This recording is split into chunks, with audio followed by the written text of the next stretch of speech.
तय कर रहे थे। अब कुर्बान जाएं हुजूर अलैहिस्सलाम का बचपना किस तरह गुजरता है। अल्लाह अकबर। हजरत सैयदा हलीमा सादिया कहती हैं कि अरब का दस्तूर था, अरब के अंदर दस्तूर था कि बच्चों को देहात के माहौल में रखा जाता था, क्योंकि शहर के अंदर वो माहौल नहीं होता था जो देहातों में। आप कभी शहर से निकलकर, कभी कभी हम लोग भी बयान के लिए किसी देहात में जाते हैं तो दिल कहता है कि कुछ दिन यहीं रह जाएं, क्योंकि मालेगांव में जो है वो कारों की आवाज़ है, बाइक की आवाज़ है, लुम की आवाज़ है, चिल्लम चिल्ली है, चीख पुकार है, ये सब है। देहात का माहौल पुरसकून, इत्मीनान बख्श, सीधे सादे लोग, भोले भाले लोग, अच्छे अच्छे प्यारे प्यारे लोग होते हैं ना। अल्लाह अकबर। तो कभी कभी दिल चाहता है कि वहाँ रुक जाएं, फिर वहाँ के जानवर, वहाँ के परिंदे, वहाँ के फूलों की खुशबू और वहाँ के चंद मकानात और खुला खुला माहौल, वहाँ की ठंडी ठंडी हवाएं, वहाँ की ठंडी ठंडी फजाएं, तो देहात अच्छा अच्छा लगता है। इसी तरह अरब के लोग चाहते थे कि अपने बच्चों को सेहतमंद रखने के लिए वो अपनी बीवियों का दूध पिलाने की बजाय वो दाइयों का दूध पिलाते थे, इसलिए कि जो औरत दूध पिलाती है उसकी सेहत में कमजोरी आती है, तो जल्दी से औरत बीवी उनकी खिदमत के लिए तैयार हो जाए। तो वो लोगों का यहाँ रिवाज था, एक तो ये कि वो देहात के अंदर दाइयों का दूध पिलाए, दूसरी चीज देहात के अंदर मुशक्कतें और मेहनतें बहुत होती है, तो वो चाहते थे कि हमारे बच्चे पुरमुशक्कत जिंदगी गुजारें ताकि उनकी हड्डियां मजबूत हो जाए। इसीलिए डॉक्टर इकबाल कहते हैं मर्द का जिस्म नरम नाजुक अच्छा नहीं लगता, मर्द का जिस्म जो है वो ताकतो तवाना और सख्त और मजबूत अच्छा लगता है। मेरे प्यारे आका अलैहिस्सलाम के प्यारे दीवानों, नाजुक जिस्म तो औरतों के हुआ करते हैं, मर्दों का जिस्म ताकतवर हुआ करता है। अल्लाह अकबर। तो वो लोग ये चाहते थे कि देहात की दौड़ धूप के अंदर हमारे बच्चों की हड्डियां मजबूत होगी। तीसरी चीज ये है कि देहात वाले जो है वो जबान फसीह बोलते थे, यानी कि ज्यादा बेहतर कलाम करते थे, आजकल के देहातियों की तरह नहीं। इस तरह की बहुत सारी वजूहात थी। तो उस वक्त ये था कि औरतें देहातों से आती और मुख्तलिफ मौसमों में आती और बच्चों को लेकर के जाती। हलीमा सादिया कहती है कि मेरा ताल्लुक कबीला हवाजन से था, और ये जो हलीमा थी ये मजहब के एतबार से ईसाई मजहब रखती थी, ये बनु हवाजन से ताल्लुक रखती थी और ये सादिया कबीले से ताल्लुक रखती थी और इसका नाम हलीमा था। हलीमा कहती हैं कि हम लोग मौसम के एतबार से, चूंकि बहुत कहत साली हमारे देहात में थी, इतना कहत था कि औरतों के सीने खुश्क हो गए थे और जानवर चलने के काबिल न थे। हम लोगों ने सोचा कि चलो मक्का शहर जाएंगे, वहां से बच्चे लाएंगे और बच्चों पर जो उजरत मिलेगी उससे हम अपना गुजारा करेंगे। हम पहुंचे, आप बड़ी मशहूर रिवायत है, मैं उसकी तरफ तफसील में नहीं जाता। हलीमा सादिया कहती है मेरी सवारी कमजोर थी, बैठ बैठ जाती थी।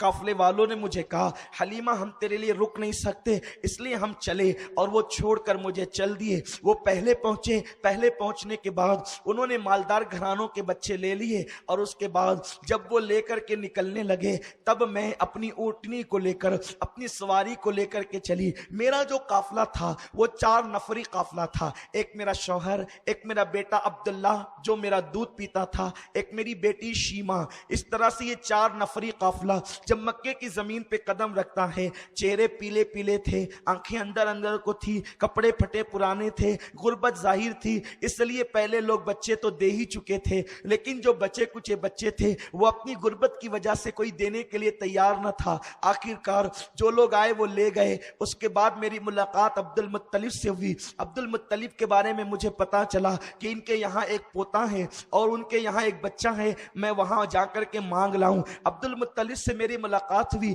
अब्दुल मुत्तलिब ने पूछा तेरा नाम क्या है? मैंने कहा हलीमा। तेरा कबीला क्या है, किस कबीले से तेरा ताल्लुक है? मैंने कहा बनु साद से। कहा अच्छा, साद मतलब नेक, हलीमा और हिल्म यानी कि नेकी और हिल्म जहां दोनों हो जाए तो मेरे बच्चे को वही दूध पिलाएगी। और आप फरमाते हैं लेकिन हलीमा सुन ले, कि मेरा बच्चा यतीम है, मेरा पोता यतीम है, बहुत ज्यादा इनाम और इकराम न मिलेगा। मैंने अपने शौहर से मशवरा किया, एक काम करते हैं, देखो जी हम खाली खाली जाएं, लोग अपना मजाक उड़ाएंगे, तो एक काम करते हैं यतीम बच्चा ही लेकर के चलते हैं, खाली जाने से अच्छा है कि यतीम ले जाएं ताकि लोग मजाक न उड़ाएं। अल्लाह अकबर। मेरे शौहर ने मुझे खुशी से इजाजत दे दी, ठीक है। अब्दुल मुत्तलिब ने कहा चलो, लेकिन हलीमा सुनो सुनो, मेरा जो पोता है ना वो हर एक का दूध नहीं पीता, पहले मैं देखूंगा वो तेरा दूध पिएगा तब तेरे सुपुर्द करूंगा, वरना मैं यूं ही तेरे सुपुर्द न करूंगा। हलीमा कहती है कि मेरे सीने तो खुश्क थे,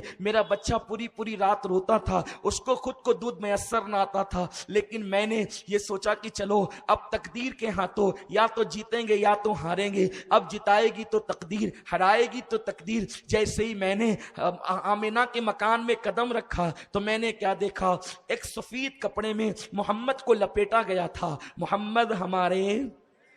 मोहम्मद को सफेद कपड़े में लपेटा गया था। मैं हुजूर अलैहिस्सलाम का नाम बार बार मोहम्मद मोहम्मद नहीं कहना चाहता, क्योंकि मेरा मसलक अदब है, हम अलकाबात से हुजूर का नाम लेते हैं, लेकिन ये बात मैं हजरत हलीमा की नकल कर रहा हूं, तो अब हलीमा जो कहती है मैं उन्हीं की बात नकल करूंगा।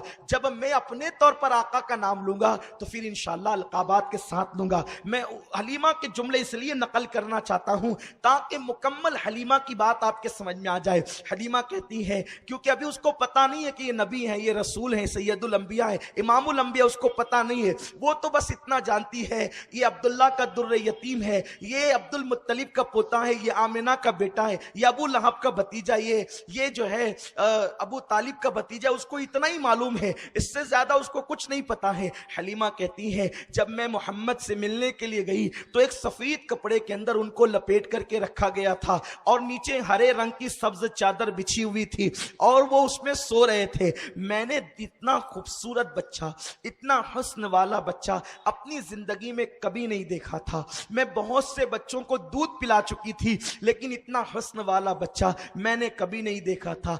बच्चे जो जवानी के अंदर जो है वो बहुत भद्दे लगते हैं, वो बचपने में भी अच्छे लगते हैं, बच्चे प्यारे प्यारे लगते हैं, बच्चे बड़े अच्छे लगते हैं, छोटे छोटे बच्चे बड़े खूबसूरत लगते हैं। अगर आपको कभी देखना है तो आप बच्चों को देखें, उनका खेलना जुदा, उनका अंदाज जुदा, उनकी तबीयतें जुदा, वो पाक दिल रखते हैं, वो साफ दिल रखते हैं, इसीलिए उनके चेहरे चमकते हैं, उनके नरम नरम गाल होते हैं, उनके नरम नरम बाल होते हैं, उनके मुस्कुराहटों पर कुर्बान होने को जी चाहता है, उनके पैर भी बड़े हसीन होते हैं, उनके तलवे भी बड़े हसीन होते हैं। अरे जब सबके बच्चे इतने शीरी होते हैं तो आमिना का लाल कितना प्यारा होगा, अब्दुल्ला का लख्त जिगर कितना हसीन होगा। मैं उनको हसीन कहूं तो किस मुंह से कहूं, क्योंकि वो तो सरापा हुस्न है। आमिना हलीमा सादिया कहती है जैसे मैंने मोहम्मद को देखा, प्यारी प्यारी आंखों को बंद करके सो रहे थे, जैसे मैंने उनको देखा उन पर मैं ऐसे फिदा हो गई कि मैंने अपना हाथ उनके सीने पे रखा।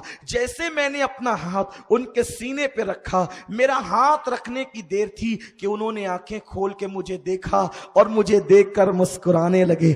याद रखिए अभी हुजूर की उम्र सिर्फ 7-8 दिन की है, आका की उम्र कितनी है, सिर्फ 7-8 दिन की है। मोहम्मद हमारे, पीछे वाले भी जरा बोल दें मोहम्मद हमारे। मैं इस अंदाज से तकरीरें नहीं करता, लेकिन चूंकि मेरे रसूल का बचपन बयान कर रहा हूं तो मैं भी चाहता हूं कि मैं अपने बचपने का भरपूर लज्जत लेकर एक बच्चे की तरह अपने हुजूर की अजमत को बयान करूं, ताकि आप हुजूर के बचपन का मुकम्मल तौर पे लुत्फ ले सकें। जरा कह दीजिए यहां से वहां तक, दाएं से बाएं तक, बैठे खड़े सब लोग कह दे मोहम्मद हमारे, मोहम्मद हमारे। बच्चे कम से कम 3 महीने तक, पैदा होने के बाद से लेकर 3 महीने तक जब भी नींद से उठते हैं तो रोते रोते उठते हैं। 6 महीने तक ये आदत कुछ कम होती है और 1-2 साल में ये आदत खत्म हो जाती है, लेकिन 3 महीने का किसी का भी बच्चा पैदा होने से लेकर 3 महीने तक जब भी वो उठेगा तो रोते रोते उठेगा। लेकिन ये मेरा रसूल है, जब ये नींद से उठते हैं तो मुस्कुरा मुस्कुरा करके उठते हैं। पता चला वाला नबी बचपने में भी किसी की तरह नहीं है। अल्लाह अकबर। वरना रोने वालों से पूछो माँ की नींद क्यों खराब करता था, जवान होकर के आवाज बिठाता है तकरीर में नबी मेरी तरह। अम्मी से पूछ के रात रात पर जगती किसके लिए थी। अरे अल्लाह अकबर। दिन को उठ करके कहती ये तो सोने भी नहीं देता, कैसा बच्चा है, पूरी पूरी रात रोता है। लेकिन ये मेरे नबी का बचपना है कि हुजूर न रात को रोते हैं ना दिन को रोते हैं, बल्कि पैदा हुए भी तो मुस्कुराते पैदा हुए। रब्बे हबली उम्मती कहते हुए पैदा हुए। हक ने फरमाया कि बख्शा जिसका बचपना इतना बेमिसाल हो। अच्छा जितनी बातें कर रहा हूं हवा में नहीं, किताब से कर रहा हूं। जिसको शक हो किताब देखे। और उन लोगों की किताब जिनको बुखारी के शारहीन होने का शरफ हासिल है, उन लोगों की किताब जिनको लोग मुहक्किक अलल इतलाक कहते हैं, उनकी किताब जिनको रोजाना रसूलुल्लाह का दीदार नसीब होता था, उन किताबों से मैं बयान कर रहा हूं हुजूर अलैहिस्सलाम का बचपन। लेकिन हजलीमा कहती है अभी चंद दिन के पैगंबर हैं, हाथ रखा तो उठा, आंखें खोली मुस्कुरा दी। जिसकी तस्की से रोते हुए हंस पड़े उस तबस्सुम की आदत पे लाखों सलाम। ऐसे नबी को हमने अपनी तरह कहना शुरू किया, ऐसे नबी के मिलाद पे हमने एतराज किया जिसका बचपन इतना बेमिसाल। मुसलमानों इख्तिलाफ ना करो, अपने नबी की तरफ आओ, अपने आका की ताज़ीम की तरफ आओ, अपनी आका की मोहब्बत की तरफ आओ। कितने कम नसीब है वो लोग, कितने कम नसीब है जो बेटी की शादी पर तो लाइटिंग लगाते हैं लेकिन नबी की पैदाइश पर घरों को नहीं जगमगाते और कहते हैं ये फजूल खर्ची है। मैं कहता हूं बता कब्र में तेरी बेटी तुझे बचाने आएगी? नहीं, आमिना का लाल जो बचाने आएगा उसके मिलाद पर आप लाइटिंग नहीं लगाते। आप कहेंगे सुन्नत है या फर्ज, मैं कहता हूं ना सुन्नत है ना फर्ज। बेटी की शादी पर लाइटिंग लगाना सुन्नत है या फर्ज? ना सुन्नत है ना फर्ज। क्यों लगाते हो? का बेटी की मोहब्बत का तकाजा है इसलिए लगाते हैं। हम कहते हैं जब बेटी की मोहब्बत के तकाजे में मंडप और लाइटिंग लग सकती है तो क्या नबी की मोहब्बत के तकाजे में नहीं लग सकती? मुझे बताओ, कोई कहता है 12 रबीउल अव्वल हुजूर की पैदाइश का दिन नहीं। मैंने कहा छोड़, मैं बहुत न्यूट्रल होके बात करना चाहता हूं। 12 रबीउल अव्वल नहीं ना पैदाइश का दिन, ठीक है। रबीउल अव्वल का महीना है कि नहीं पैदाइश का महीना? बोल। छोड़ दे तारीख की बात छोड़। हुजूर की मिलाद का महीना रबीउल अव्वल है या कोई और? इस पर तो सबका इत्तेफाक है कि रबीउल अव्वल ही के महीने में हुजूर की पैदाइश हुई। का ठीक है, 12 को ना लगा, 1 को तो लगा, 12 को ना लगा, 2 को तो लगा। बताओ क्या हुजूर का तुम पे एहसान नहीं? मुनकिरो कलमा पढ़ाने का भी एहसान गया। ठीक है ना, अगर हम 12 को लगाते हैं ये हमारी अपना मामला है, लेकिन मिलाद के महीने पर तो सबका इत्तेफाक है, सबका इत्तेफाक है। क्यों नहीं लगाते? जब 15 अगस्त पे परचम लहराया जा सकता है तो मिलाद मुस्तफा पर क्यों नहीं? 15 अगस्त पर तो इतनी पाबंदी से आप, हम भी लगाते, हम इनकार नहीं करते। 15 अगस्त को यौम आजादी हम मनाते, मनाने की बात करते हैं, लेकिन छोटी छोटी 10 बाय 10 की ऑफिस होती है तो वहां भी परचम कुशाई होती है। और नबी की मिलाद पर बिल्डिंग भी खाली खाली। इसका मतलब यह है कि आपके दिल में नबी के लिए मोहब्बत का कोई गोशा नहीं है। जहां मोहब्बत होती है आप सब करते हैं। मेरे भाई, मैं सिर्फ आपको समझाना चाहता हूं, मेरा मकसद सिर्फ ताज़ीम रसूल बताना है। मैं चाहता हूं कि जिस नबी का तुम कलमा पढ़ते हो उस नबी की मोहब्बत बच्चे बच्चे के दिल में पैदा हो जाए, बस इसीलिए हम ये बातें करते हैं। वरना हमें क्या किसी से लेना है? अरे ये मुकद्दर की बात है। कोई बेटे का बर्थडे मनाता है, कोई रसूलुल्लाह का मिलाद मनाता है। कौन से मसलक में बेटे की पैदाइश पे मालेगांव में पेड़े नहीं बढ़ते? मौलवी के घर बेटा पैदा हुआ तो पेड़े बढ़ते हैं, मुफ्ती के घर पैदा हुआ तो पेड़े बढ़ते हैं। अरे नादान, इलेक्शन में कोई जीते तो पेड़े बढ़ते हैं, नबी की आमद पर नहीं बढ़ सकते? नबी की आमद पर नहीं बढ़ सकते? सोचो तो सही। अब बताइए, मुझे किसी की तरफ नहीं जाना, सिर्फ आपको समझाना है। इलेक्शन में पेड़ा क्यों बटा? इसलिए कि आपको इलेक्शन जीतने की खुशी हुई, तभी तो बटा पेड़ा। बेटे की आमद पे पेड़ा क्यों बटा? क्योंकि बेटे की पैदाइश पर आपको पता चला, जिसको जब खुशी होती है वो मिठाई तकसीम करता है। तुझे बेटा पैदा होने पे खुशी होती है, हमें 12 रबीउल अव्वल के दिन नबी की आमद पर खुशी होती। अच्छा, मेरा कॉलर पकड़ लिया आपने, तो क्या नबी हर साल पैदा होते? आप हर साल पेड़ा बांट रहे हैं सैयद साहब, आप हर साल लाइटिंग लगा रहे हैं और लगाने की बात करते हैं, तो क्या हर साल नबी पैदा होते हैं?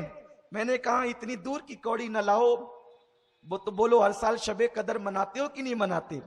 शबे कदर वो रात है, शबे कदर वो रात है कि सब मनाते हैं, सब मनाते हैं कि नहीं मनाते? और कुरान भी है, इन्ना अंज़लनाहु फी लैलतिल क़द्र वमा अदराका मा लैलतुल क़द्र, है ना? क्यों ये शबे कदर है? इसलिए कि इन्ना अंज़लनाहु फी लैलतिल क़द्र, इसमें क्या नाजिल हुआ? कुरान नाजिल हुआ। मैं कहता हूं 1450 साल से हर साल शबे कदर मना रहे हो, सब मनाते हैं, क्या हर साल कुरान नाजिल होता है? आप कहेंगे हर साल कुरान नाजिल नहीं होता, कुरान तो एक ही बार नाजिल हुआ, लेकिन हम साल उसके आमद का जश्न मनाते हैं। तो जब कुरान एक बार आए, हर साल उसका जश्न मनाया जा सकता है, तो साहिबे कुरान भी एक मर्तबा आया, लेकिन हर साल उनका जश्न मनाया जाता है। आप बात कीजिए, ईमान ताजा कीजिए। दूर जाने की, मैं बहुत दूर नहीं जाता, फिर हम अपने उन्वान की तरफ आते हैं। हलीमा सादिया कहती है, मैंने हाथ रखा, आंखें खोलकर हुजूर ने, आंखें खोल के हुजूर ने मुस्कुरा दिया, हुजूर मुस्कुराए। कहती है मैं तो बल बल जाने को जी चाहा, मैंने उठाया मोहम्मद को, उनकी अम्मी की इजाजत के बगैर उठाया, इसलिए कि हंसे क्या, गोया कि मेरा दिल छीन लिया, गोया कि मेरा दिल ले लिया, अब मेरे पहलू में मेरा दिल न रहा, गोया कि मैं मोहम्मद की गुलाम हो गई। मैंने उठाया, मोहम्मद को सीने से लगाया, मेरे सीने खुश्क थे, इसलिए कि मेरा बेटा पूरी पूरी रात रोता था, उसको दूध पीना नसीब ना होता था। जैसे मैंने मोहम्मद को सीने से लगाया, मोहम्मद का सीना मेरे सीने से मिल गया, तो मेरे सीने के अंदर दूध की नहर जारी हो गई। मोहम्मद हमारे नबी का बचपन, ये अल्लाह अल्लाह, वो बचपने की फबन, उस खुदा बाती सूरत पे लाखों सलाम। कहती मेरा सीना दूध से भर गया। अल्लाह अकबर। हलीमा का सीना पहले खुश्क किया, फिर दूध से हुजूर की कदमों की बरकत से भर दिया। क्यों भर दिया? ए हलीमा, जब मेरा महबूब जवान हो जाए तो तू कमर पे हाथ रख कर या सीना तान कर ये न कहना, मोहम्मद याद कर मेरा एहसान कि मैंने तुझे दूध पिलाया। अगर दूध न पिलाती तो तू इस तरह जवान होता। क्योंकि कभी कभी मां नाराज होती है तो कहती है भूल गया दूध का एहसान, अगर दूध ना पिलाती तो मर जाता, दूध ना पिलाती तो बिलकता, दूध ना पिलाती तो तेरी हड्डियां इतनी मजबूत ना होती। अल्लाह को मंजूर न था कि मेरे हबीब पर कोई एहसान जताए। अल्लाह ने कहत मुसल्लत करके पहले हलीमा को खुश्क किया और नबी का सीना लगने के बाद उनके सीने को भर दिया, ताकि हलीमा को बता दे, हलीमा तू मेरे महबूब को नहीं पाल रही है, मेरा महबूब तो तुझे पालता हुआ नजर आ रहा है। मोहम्मद हमारे, सुभान अल्लाह, मेरे आका का बचपना कैसा बचपना है, कैसा हसीन। अब हलीमा कहती है मैंने दाईं तरफ से दूध पिलाना शुरू किया, पिया, मेरा बच्चा मेरा शौहर लेकर खड़ा हुआ था। जब बाईं तरफ का दिया तो नहीं पिया, मुंह हटाया, उंगली का इशारा किया, गोया के कह रहे हो अम्मी मैंने तो पी लिया, अब मेरे रजाई भाई को भी पिला दे। दाईं तरफ से पिया, बाईं तरफ कभी नहीं पिया। आज डॉक्टर कहते हैं मां के सीने में दाईं तरफ दूध कम होता है और बाईं तरफ ज्यादा होता है। ये मेरा मासूम रसूल का मासूम बचपन है कि कम अपने लिए पसंद किया, ज्यादा अपने भाई को अता कर दिया, दूध पीते भाई को अता किया। तो मेरा इमाम इस मंजर को देख के पुकार उठा, भाइयों के लिए तर्क पिस्ता करें, दूध पीतों की निस्बत पे लाखों सलाम। मेरे प्यारे आका अलैहि सलाम के प्यारे दीवानों, इंसाफ किया। आजकल लोग कहते हैं माज़अल्लाह इस्लाम दहशतगर्दी का मजहब है। हम कहते हो सारी दुनिया का माल खा जाने वालों, इससे बड़ी दहशतगर्दी क्या है? रेल मंत्री घोटाला करे, कोयला मंत्री घोटाला करे, सारे मंत्री घोटाला करें और ये इंसाफ की बात करने चले हैं। खुदा की कसम ये मेरा नबी है, अभी चंद दिनों का नबी है, चंद दिन हुए विलादत को, और अपने दूध पीते भाई के लिए उसका हिस्सा अता करके बता रहे हैं कि मैंने इंसाफ का नारा बाद में लगाया है, पहले भाइयों को इंसाफ अता किया है। ये अपने नबी का बचपन है। लेकिन मुसलमानों, तुम्हें मालूम नहीं, तुम्हें तारीख नहीं पता, क्योंकि पहले तो तुम पढ़ते नहीं, जो बयान करता वहां सुनने नहीं जाते, और अगर कोई सुनने जाता है तो कुछ लोगों को तकलीफ है, ये क्यों बयान करते हो, ये तो ज़ईफ रिवायत है। हमने कहा अच्छा, तुझे यही रिवायतें ज़ईफ लगती है, बता तो सही कि क्या ज़ईफ रिवायतें फ़ज़ाइल अमाल में मकबूल नहीं? जब तेरी बात आए तो ज़ईफ रिवायतें भी मदरसे के चंदे के लिए, बल्कि अगर ज़ईफ रिवायत ना मिले तो तुम उसको गढ़ भी लेते हो कि इतना सवाब, इतना सवाब, इतना सवाब। आप मुझे बताएं, क्या कोई हदीस ऐसी है कि रसूलुल्लाह ने फरमाया कि जिसने मदरसे में चंदा दिया वो जन्नती हो गया? लेकिन बताओ, मिंबरों पे ये हदीस पढ़ी जाती है कि नहीं पढ़ी जाती?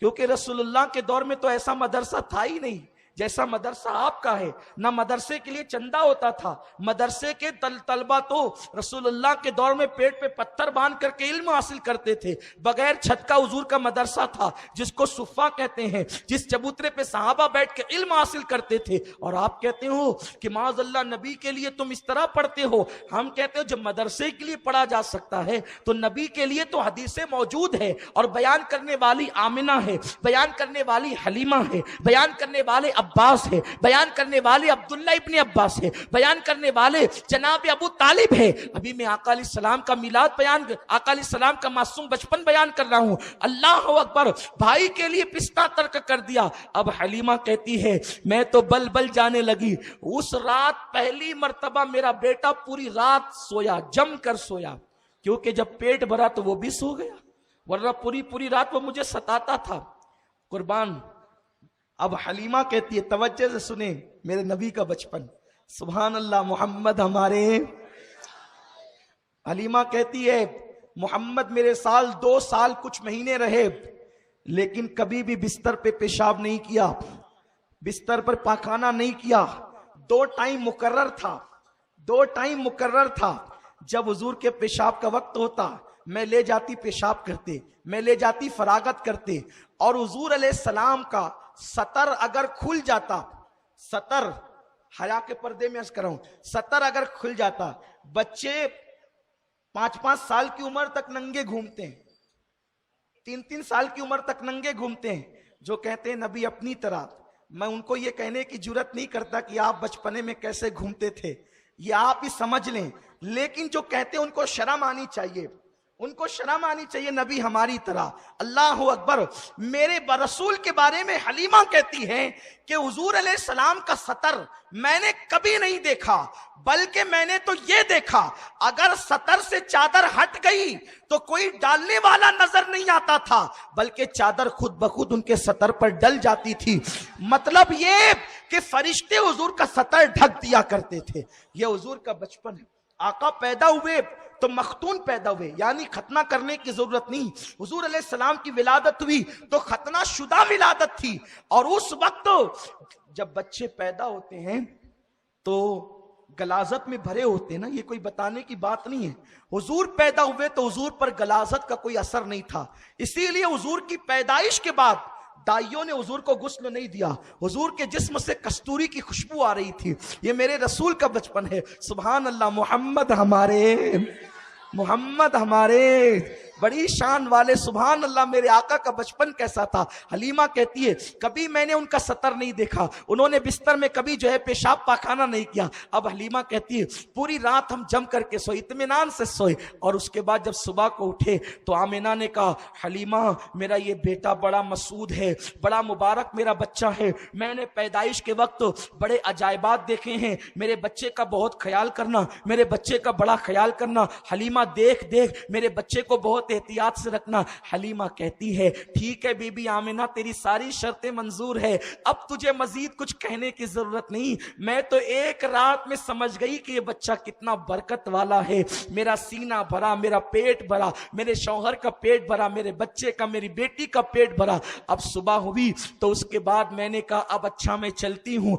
हलीमा कहती है मैंने सोचा मैं गरीब हूँ, पता नहीं मक्के कब आऊंगी, एक काम करते हैं, चलते चलते काबे का तवाफ कर लेते हैं। अल्लाह अकबर। हलीमा कहती है मैंने नन्हे से पैगंबर मोहम्मद को अपनी गोद में लिया और गोद में लेने के बाद मैं काबे का तवाफ करने चली। इस मंजर को मैं तसव्वुर में देख रहा हूं। आप भी मक्के में आज से 1450 साल पहले बल्कि 1500 साल पहले मक्के की जमीन पर पहुंच जाए और तसव्वुर में लाए, एक जवान औरत है, एक नन्हे से 8-10 दिन के बच्चे को गोद में लेकर के काबे का तवाफ करने चली है। हलीमा कयामत तक औरतें तवाफ करेगी, कयामत तक मर्द तवाफ करेंगे, कयामत तक बच्चे और बूढ़े तवाफ करेंगे, लेकिन तेरी तरह तवाफ अब कोई नहीं कर सकता, इसलिए कि काबे का काबा तू अपनी गोद में लेकर तवाफ करने चली है। हलीमा की गोद में काबे का काबा है और काबे का तवाफ करने चली है। हलीमा सादिया कहती है जब मैंने काबे का तवाफ शुरू किया तो मेरी आंखें दंग रह गई, मेरी आंखें हैरान रह गई। मैं जैसे जैसे चलती जाती काबे की दीवार मेरी तरफ झुकती चली जाती, काबे की दीवार मेरी तरफ झुकती चली जाती। जरा इश्क में डूब कर कह दे शायद यही निजात का जरिया हो जाए। मोहम्मद हमारे, मोहम्मद हमारे। हलीमा कहती जैसे जैसे मैं जिधर जाती काबे की दीवार झुकती चली जाती। मैं हैरान थी, या अल्लाह ये कैसा बरकत वाला बच्चा है कि काबे की दीवार मेरी तरफ झुकती है। मैंने 7 चक्कर मुकम्मल किए। दिल में ख्याल आया हलीमा तू भी काबे में लगे हुए हजर अस्वद को चूम ले और इस बच्चे को भी जरा बोसा दिलवा दे ताकि बरकत वाले की बरकतें और बढ़ जाए। हलीमा कहती है मैंने चूमने से पहले सोचा इस बच्चे को काबे का हजर अस्वद का बोसा दिलवा दूं। जैसे मैंने सर को सहारा दिया और मैंने कमर को सहारा दिया और मोहम्मद को हजर अस्वद के करीब किया, इससे पहले कि मैं मोहम्मद को हजर अस्वद चुमवा दूं मेरी आंखों ने क्या देखा, हजर अस्वद अपनी जगह से निकलता है और मोहम्मद के होठों को चूम कर अपनी जगह पर चला जाता है। मोहम्मद हमारे, मोहम्मद हमारे।